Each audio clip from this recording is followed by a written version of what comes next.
Again एक new video के साथ मीट कर रहे हैं। वीडियो के टॉपिक और जो आगे सेक्शंस मैं कराने जा रहा हूँ, it is very very very important. अगर हम सीए एग्ज़ाम, सीएस एग्ज़ाम या सीएमए एग्ज़ाम्स के अलावा प्रोफेशनली भी देखा जाए तो practicality they are very important. तो बीच में जहाँ जहाँ क्रिंची पॉइंट्स हैं और जहाँ जहाँ कुछ ऐसे रेफरेंसेस हैं जो नॉर्मली आप सेक्शन पढ़ते हुए नहीं पकड़ पाते, तो मेरी उम्मीद रहेगी जितने भी रूल्स नए इंसर्ट हुए हैं प्लस जहाँ पे भी सीबीडीटी ने नए सर्कुलर्स इशू किए थे, तो हर एक मैंने इन नोट्स में कवर किया हुआ है। तो लेट अस जस्ट स्टार्ट। तो सेक्शन 16 बात करता है condition for availing ITC. ITC की फुल फॉर्म है इनपुट टैक्स क्रेडिट। तो let us just read, every registered person shall subjected to the conditions and restriction as may be prescribed and in the manner specified in section 49. Section 49 बात करता है utilisation of GST credit. आप कैसे सी को पहले कैसे C GST को कैसे यूज़ करेंगे एस सी को, तो ये मैनर और कुछ कंडीशन स्पेसिफाई करता है। Be entitled to take the credit of input tax charge और any supply of goods of services और both to him where which are used or intended to be used in the course of furtherance of business, and the said amount shall be credited to electronic credit ledger। तो आपको first चीज़ होनी चाहिए कि आपका जो आपको input services आप receive कर रहे हैं in the course and furtherance of business, very important. अगर आप इन दी कोर्स और फर्दरेंस ऑफ बिजनेस नहीं कर रहे हैं तो यहाँ पे ही आपका पहली 4 लाइनों में ही आपका वो आईटीसी का जो कंडीशन है वो सेटिस्फाई नहीं होती। तो पहले 4 जो इंपॉर्टेंट कंडीशन है जो स्टेट करती हैं कि ये चीज़ें होना ज़रूरी हैं अगर आपने इनपुट टैक्स क्रेडिट को अवेल करना है। So first, no registered person shall be entitled to credit unless, पहली बात, he is in the possession of tax invoice or debit note issued by the supplier or such any tax paying document as may be prescribed। ये rule 36 में मैंने नीचे rule 36 दिया हुआ है कि नीचे इन्वॉइस के अलावा और debit note, bill of entry या आईएसडी का इन्वॉइस, इनपुट सर्विस डिस्ट्रीब्यूटर और क्रेडिट नोट के जो पॉइंट है मैंने नीचे जो रूल 36 बताता है यहाँ पे कवर कर दिए हुए हैं। तो सबसे पहले ज़रूरत होगी कि आपके पास टैक्स इन्वॉइस या डेबिट नोट होना चाहिए। आपसे एक छोटी सी बात करूँ, या डेबिट नोट क्यों लिखा है या क्रेडिट नोट क्यों नहीं लिखा? सिंपल अकाउंटिंग है कि क्रेडिट नोट तो तब इशू होता है जब सप्लाई को रिड्यूस किया जाता है। जब सप्लाई को रिड्यूस होता है तो वो तो इनपुट टैक्स क्रेडिट आपका कम होता है, रिवर्सल आता है। तो यहाँ पे सिर्फ डेबिट नोट लिखा है। डेबिट नोट जब आप किसी को कर रहे हैं तो उससे आपने इनकेस पेमेंट लेनी है तो सप्लाई के केस में आएगा। तो यहाँ पे इनवॉइस और डेबिट नोट मेंशन किया है। Second, he has receive the goods और सर्विसेज और बोथ, सबसे इंपॉर्टेंट, वेरी इंपॉर्टेंट, क्योंकि इसी के पीछे रूल 86 गवर्नमेंट ने नोटिफाई किया था, वो भी मैं आपको समझा देता हूँ क्या होता है। तो सबसे ज़रूरी है कि लोग क्या करते थे कि गुड्स कहीं और सेल कर देते थे, या गुड्स उन्होंने परचेज किए, गुड्स कहीं रिश्तेदार में दे दिया, कुछ और कर दिया और उसका आईटीसी ले लेते थे। उन्होंने सबसे पहले कंडीशन लगाई है, he must have receive the goods और सर्विसेज। तो आपके पास जो आप फर्दरेंस कोर्स और फर्दरेंस ऑफ बिजनेस के लिए इनपुट सर्विसेज ले रहे हैं, इनपुट गुड्स ले रहे हैं, सर्विसेज और बोथ ले रहे हैं, तो सबसे ज़रूरी है कि आपने उनको रिसीव किया है। तो इसी के नीचे एक बहुत बड़ा हम देखते हैं कि एक कंसेप्ट है बिल टू शिप टू। अगर तो ये कंसेप्ट आ गया कि रिसीव द गुड्स और सर्विसेज और बोथ हैं, तो बिल टू और शिप टू में क्या होता है कि बिल हम किसी और को करते हैं, शिप हम किसी और को करते हैं। फॉर एग्जाम्पल, मेरा जो सेलर है वो बैठा है दिल्ली, मैं बैठा हूँ हिमाचल, तो मैं उससे मेरा कोई आगे बायर है वो पंजाब में बैठा है, मैं उससे रिक्वेस्ट करता हूँ कि ये गुड्स मेरे को हिमाचल भेजने के बजाय आप डायरेक्टली जो मेरा बायर पंजाब में बैठा हुआ है उसको डायरेक्टली गुड्स भेज दो। तो उस कंसेप्ट में बिल टू शिप टू में आएगा कि वो बिलिंग होगी हिमाचल के नाम पे आईजीएसटी की, शिप होगा वो पंजाब में। तो गुड्स तो मैंने रिसीव किए नहीं, सर्विसेज तो मैंने रिसीव की नहीं, वो तो वहाँ पे डायरेक्टली दिल्ली टू पंजाब चला गया। तो उसके लिए इन्होंने यहाँ पे डाला है where bill to ship to model है, तो उस पर भी डीम माना जाएगा कि आपने गुड्स और सर्विसेज लिए हैं। तो इसको हल्का सा रीड करेंगे, where the services are provided by the supplier to any person on the direction और on the account of such registered person subjected to the provision of section 41। हम हल्का सा सेक्शन 41 को रेफर करेंगे। सेक्शन 41 बात करता है every registered person subjected to the condition and restriction as may be prescribed entitled to take the credit of input eligible input tax credit self assess, मतलब normally हम जितने भी रिटर्न्स भरते हैं सेल्फ असेस करके उसका आईटीसी लेते हैं in the return and will be credited on a provisional basis on electronic ledger. तो सिंपल ये एक डिफाइन कर रहा है कि जितना भी आप आईटीसी लेते हो प्रोविजनल बेसिस पे और उसको असेस करते हो अपने आउटपुट लाइबिलिटी के अगेंस्ट।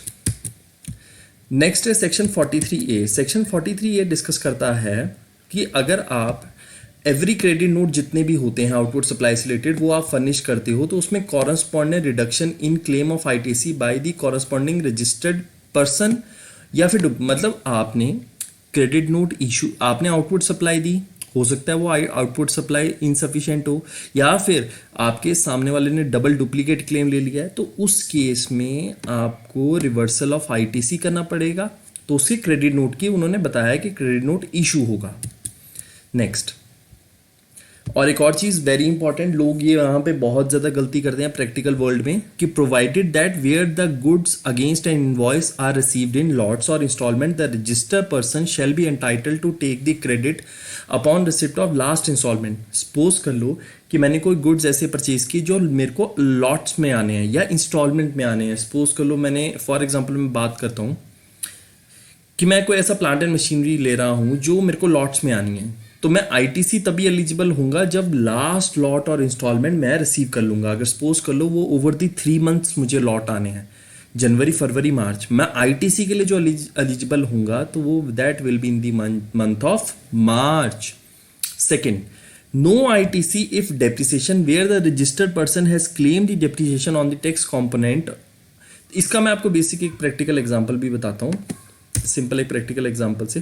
सपोज कर लो मेरी प्लांट एंड मशीनरी की कॉस्ट जो है दैट इज 10 lakhs और इस पे सपोज कर लो मैंने 18% जीएसटी पे किया है, पर मैं जो बुक्स में कैपिटलाइज कर रहा हूँ दैट इज 11.8 lakhs।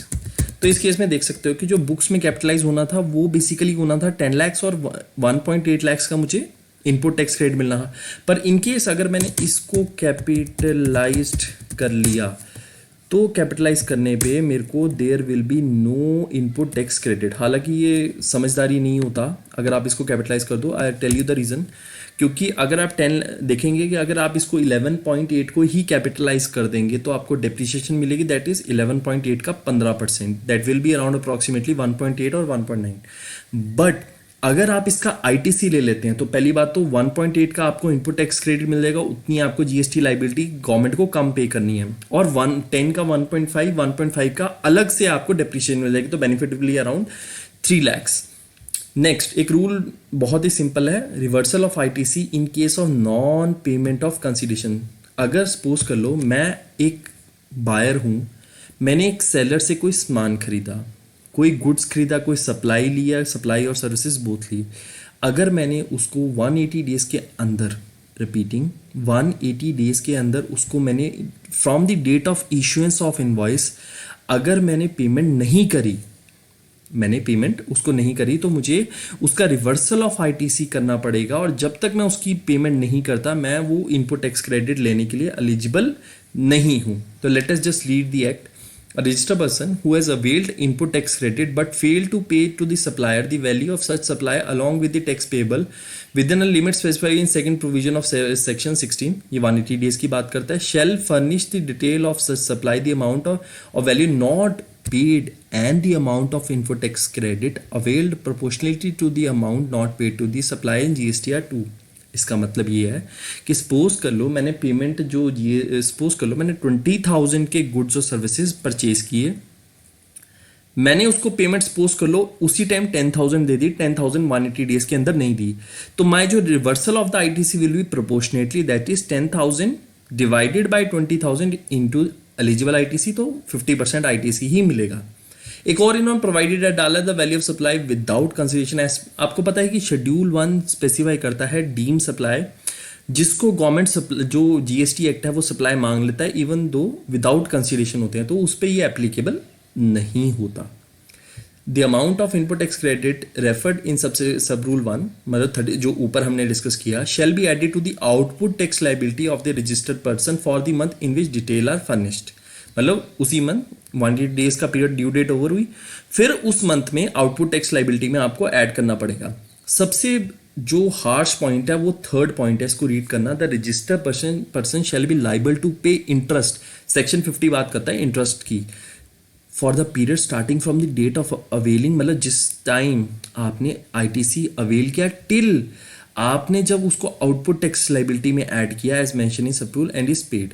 आपको एक चीज़ बताता हूँ, सपोज कर लो मैंने उससे जनवरी में कुछ परचेज किया, अप्रॉक्सीमेट फिगर्स लेंगे, जुलाई तक 180 डेज बने, मैंने उसको पेमेंट नहीं की, जुलाई के मंथ में मैंने आउटपुट लाइबिलिटी में ऐड किया, तो जनवरी से लेकर जुलाई में तक जो इंटरेस्ट बनता है 18%, मुझे वो ऐड करके सरकार को पे करना पड़ेगा। बहुत ही हार्श पॉइंट है।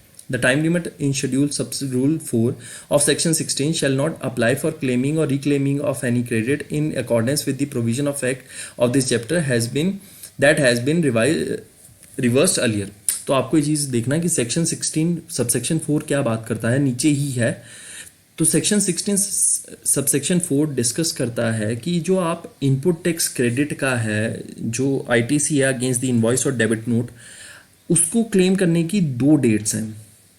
अर्लीस्ट ऑफ दो डेट्स जो हैं वो हैं, एक तो due date of furnishing of return under section 39 for the month of सितंबर, मतलब सितंबर जो एक फाइनेंशियल ईयर, एक एग्जांपल से समझाता हूँ कि किसी फाइनेंशियल ईयर सपोज करो 2018-19 अगर कोई फाइनेंशियल ईयर है, उसका जो इनपुट टैक्स क्रेडिट है वो आप ले सकते हो सितंबर 19 की due date, that is 20 October 3B, क्योंकि 3B में ही GSTR 3B में ही आप आईटीसी क्लेम करते हो, या फिर एनुअल रिटर्न की date furnishing whichever is earlier.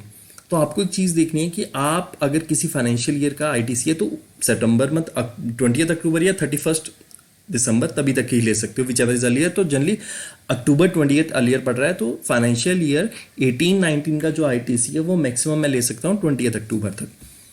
इसके प्रैक्टिकली बहुत ज़्यादा नोटिस आए हैं, मतलब सबसे ज़्यादा नोटिस अगर बात किया जाए तो सेक्शन 16(4) से आज की डेट में पूरी इंडस्ट्री ही दुखी है। मैं आपको उसको बताता हूँ प्रैक्टिकली कि व्हाट हैपन्स, कि लोगों ने क्या किया कि लोगों ने रिटर्न्स अपनी लेट फाइल की, फाइनेंशियल ईयर 17-18 की रिटर्न्स लेट फाइल करी, किसी ने 2020 में की, किसी ने 2019 में। तो सरकार ने उनको नोटिस भेजना स्टार्ट किए कि सर आपने रिटर्न अपनी लेट फाइल करी है, तो जो 17-18 की जो रिटर्न सपोज कर लो, जुलाई की रिटर्न मेरी इनपुट टैक्स क्रेडिट 10,000 था, आउटपुट भी 10,000 था, तो मैंने लेट फीस जो 3B की 50 रुपीज़ पर डे होती है मैंने फाइल कर दी।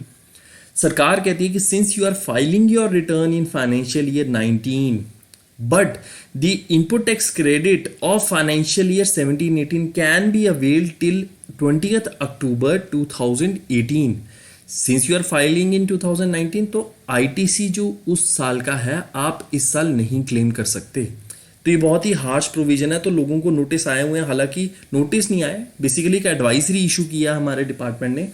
बहुत ही हार्श प्रोविजन है, होपफुली इसको चैलेंज भी किया गया है दिल्ली हाई कोर्ट में, तो प्रॉब्ली हमें एक फेवरेबल जजमेंट मिलेगी। अदरवाइज तो जितना आपकी आउटपुट लाइबिलिटी, अगर आप इसी 16(4) के टाइमलाइन के बाहर अगर अपनी रिटर्न्स फाइल कर रहे हैं, तो जितना आपकी आउटपुट लाइबिलिटी आपको स्ट्रेट अवे पे करनी पड़ेगी, क्योंकि आईटीसी तो मिलेगा नहीं। तो ये काफ़ी हार्श प्रोविजन है। उसके बाद एक आया था, एक न्यू रूल इंसर्ट हुआ था, रूल 36, वो आगे हम डिस्कस करेंगे। वो बेसिकली अब इस सेक्शन का सबसे जिसने मार्केट को बिल्कुल हिला दिया था, हालांकि ये रूल इंसर्ट करने का गवर्नमेंट का ये प्रोविजन था कि ये न्यू रिटर्न्स के साथ वो लाने वाले थे, बट उन्होंने ओल्डर रिजीम में ला दिया, ओल्डर रिटर्न्स के साथ ला दिया। उन्होंने बोल दिया, बहुत ही एक सिंपल लेमैन लैंग्वेज में सिखाऊं तो सपोज करो मेरा सप्लायर रिटर्न फाइल करता है और कई सप्लायर्स टाइमली रिटर्न नहीं फाइल करते। इन्होंने एक बहुत ही एक सिंपल सा फॉर्मूला दिया कि सपोज करो जो आपके 2A में इनवॉइस शो हो रहे हैं जो मेरे सप्लायर ने अपलोड किए हैं, रिपीट कर रहा हूँ, जो इनवॉइसेस मेरे सप्लायर ने अपलोड किए हैं, मुझे सिर्फ और सिर्फ उन्हीं का आईटीसी मिलेगा। प्लस उन्होंने एक बफरिंग दिया, 9 अक्टूबर से लेकर 1 जन तक था, इट वॉज 20%, और आगे जाके इसको 1 जनवरी से कर दिया 10%। मतलब सपोज कर लो, मैं आपको एक एग्जांपल के साथ बताता हूँ, मेरे 80 इनवॉइसेस थे total involving the ITC of 6 lakh as on the due date of furnishing of output detail. तो मेरा अगर 6 लाख के इन्वॉइसेस थे, आईटीसी था, तो प्लस अगर सपोज कर लो इसमें इस केस में जैसे फर्स्ट एग्जांपल मेरा आईटीसी जो एलिजिबल था मैं दैट वाज 10 lakhs, बट मेरे 2A में जो मेरे सप्लायर्स ने रिटर्न टाइमली फाइल किया as per section 37 due date से पहले, तो वो 6 lakhs था। तो मतलब 20% की बफरिंग, 6 lakhs प्लस 20% 1,20,000, तो maximum ITC that I can avail is 7,20,000। बहुत ही हार्श प्रोविजन है, आपको ये मंथली वाइज रिकंसाइल करना है। मंथली मतलब अक्टूबर का अक्टूबर से, क्वार्टर वाइज नहीं है इसमें, अक्टूबर का अक्टूबर से नवंबर का दिसंबर में। तो आपको ध्यान रखना है कि आपके जो सप्लायर हैं वो रिटर्न्स के कंप्लायंस टाइम से कर रहे हैं, तो ही आपका जो क्लाइंट है वो आईटीसी अवेल कर पाएगा। तो ये काफ़ी हार्श प्रोविजन है, इसमें आपको बहुत ज़्यादा, आप तो खैर अब तो कैपिंग 10,000 की है, बट कोविड पीरियड आपको यहाँ पे भी बेनिफिट देता हुआ दिख रहा है। तो उन्होंने कोविड पीरियड के लिए कहा है कि रिटर्न्स फ्रॉम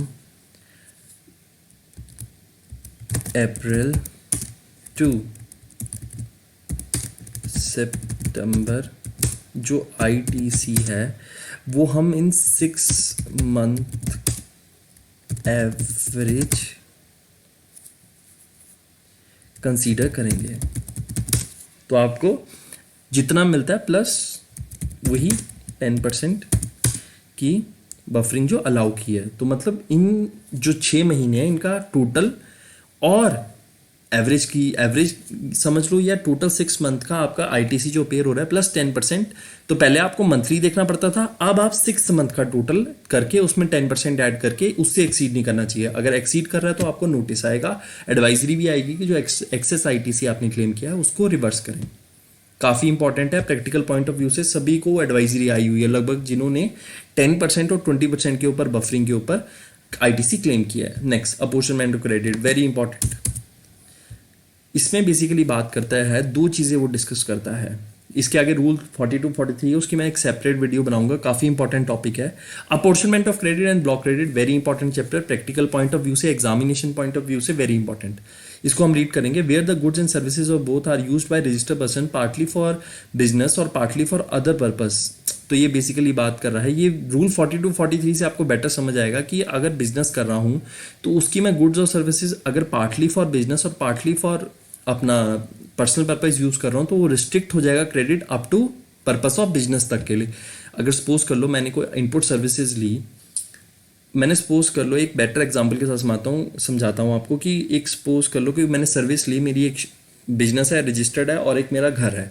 तो वो कुछ सर्विस मेरे बिजनेस के लिए यूज़ हो रही है 50%, तो 50% मेरे घर के लिए यूज़ हो रही है। जो मैं आईटीसी के लिए एलिजिबल होऊंगा that will be 50% the ITC which is pertaining to my business purpose. Second, इन्होंने बोला है कि अगर पार्टली जो आपकी taxable supply, partly effecting taxable supply including zero rated under this act and under IGST act, और partly effecting exempt, same business और exempt के लिए सेम जैसे फर्स्ट पॉइंट है। पर्पस अगर पर्सनल है तब भी आपको आईटीसी एट्रीब्यूट उतना होगा जितना टैक्सेबल है, और आपका आईटीसी अगर आपके एग्जाम सप्लाईज को एट्रीब्यूट है तब भी restriction same as of personal के लिए। आप जितना पर्सनल के टाइम रिस्ट्रिक्ट करते हैं उतना ही एग्जाम के टाइम रिस्ट्रिक्ट करेंगे।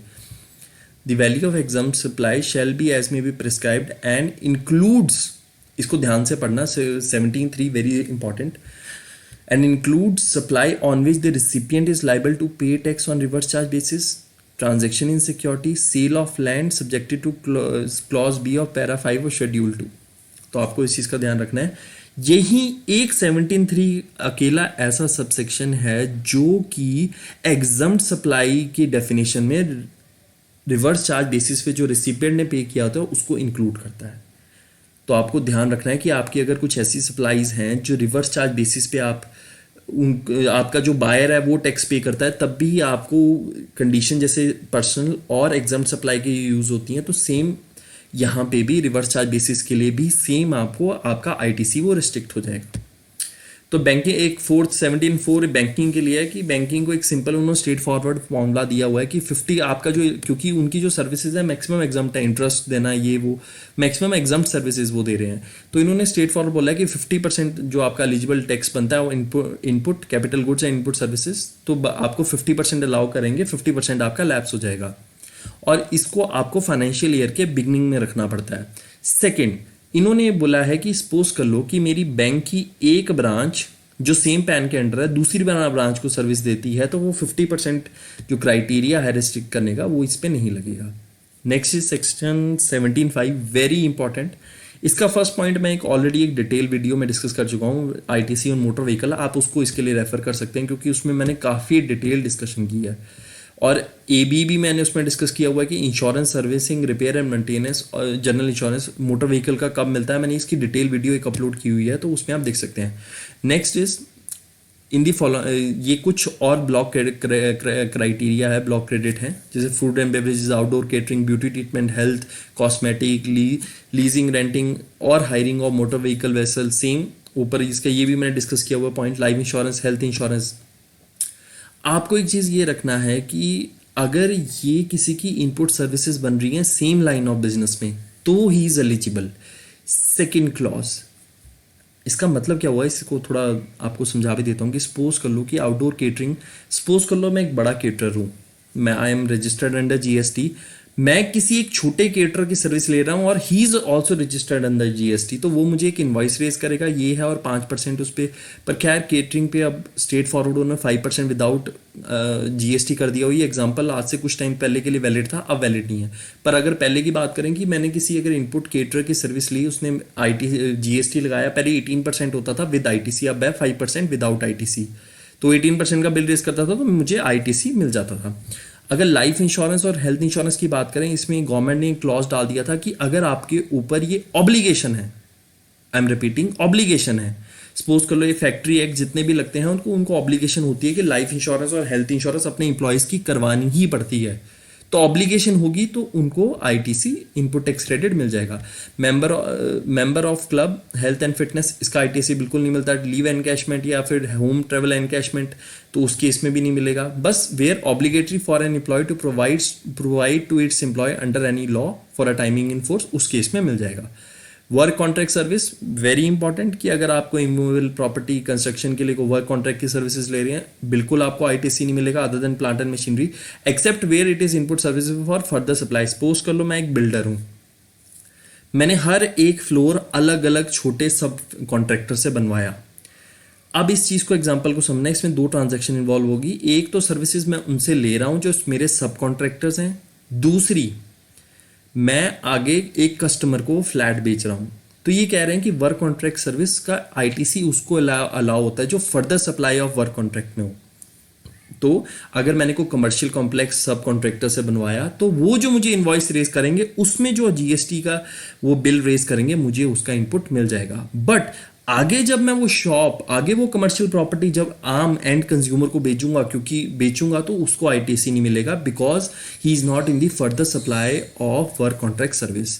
नेक्स्ट है goods and services receive by a taxable person for construction of immovable property other than plant and machinery on his own account. मतलब खुद अगर मैं कोई बिल्डिंग बना रहा हूँ, कमर्शियल बिल्डिंग बना रहा हूँ, खुद बना रहा हूँ, तो उसका आईटीसी नहीं मिलेगा।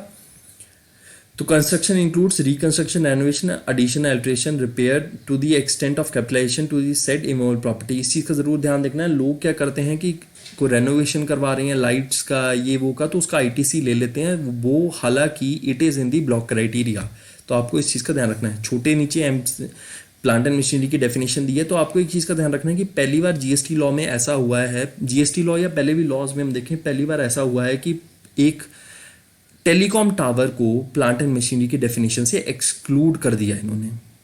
बट एक्सक्लूड टेलीकॉम टावर्स मतलब एक्सक्लूड किया उसको। Generally telecom tower plant and machinery की डेफिनेशन में आता था। आगे छोटा, repair of small work of building से रिपेयर ऑफ टाइल्स 10+18%, तो आईटीसी मिलेगा, नॉट अलाउड। तो आपको इस चीज़ का ध्यान रखना है कि जो ब्लॉक क्रेडिट है उसका आईटीसी बिल्कुल क्लेम नहीं करना है, क्योंकि इसमें बहुत हार्श प्रोविजन है। 24% इंटरेस्ट के साथ वो रिकवर होता है, प्लस अदर प्रोसीडिंग भी चलती हैं। आगे छोटे छोटे पॉइंट हैं, जैसे गुड्स एंड सर्विसेज और both on which tax has been paid under section 10। Section 10 बात करता है कॉम्पोजिशन की। गुड्स एंड सर्विसेज और both receive by NRTP non resident taxable person except good imported by. आपको पता होगा एक कंसेप्ट है जीएसटी में, नॉन रेजिडेंट टैक्सेबल पर्सन, जो फॉरेन से एक अदर देन इंडिया से इंडिया में आके कुछ भी टेक्निकल सर्विसेज गुड सप्लाई कर रहा है, कुछ भी कर रहा है, तो उसको बोला है आईटीसी उसको उसी का मिलेगा जो एक्सेप्ट उन्होंने बेसिकली मिलेगा नहीं, एक्सेप्ट में जाएंगे on goods imported by him, मतलब उसको इंपोर्ट टैक्स क्रेडिट किसी चीज़ का नहीं मिलेगा एक्सेप्ट उसने जो गुड्स अपने साथ इंपोर्ट किए, इंपोर्ट पे उसको कस्टम ड्यूटी प्लस आईजीएसटी पे करना होगा। कस्टम उसकी कॉस्ट बनेगी, जो आईजीएसटी वो इंपोर्ट करेगा अपने साथ गुड्स, उसका आईटीसी उसको मिल जाएगा। गुड्स एंड सर्विसेज और both use for personal consumption, ये सबसे इंपॉर्टेंट है। Section point H, goods loss, stolen, destroy, return of और dispose by way of gift और फ्री सैंपल। सपोज कर लो मेरी एक शॉप है, शॉप में आग लग जाती है, सारा उसका और जो मेरा जो इलेक्ट्रॉनिक क्रेडिट लेजर में जो कैश स्टैंड कर रहा है, इलेक्ट्रॉनिक क्रेडिट लेजर में जो जीएसटी का इनपुट स्टैंड कर रहा है दैट इज 10 lakhs। तो अगर बाई चांस मेरी शॉप पे आग लग जाती है तो मुझे 10 lakhs का 10 lakhs मुझे रिवर्स करना पड़ेगा।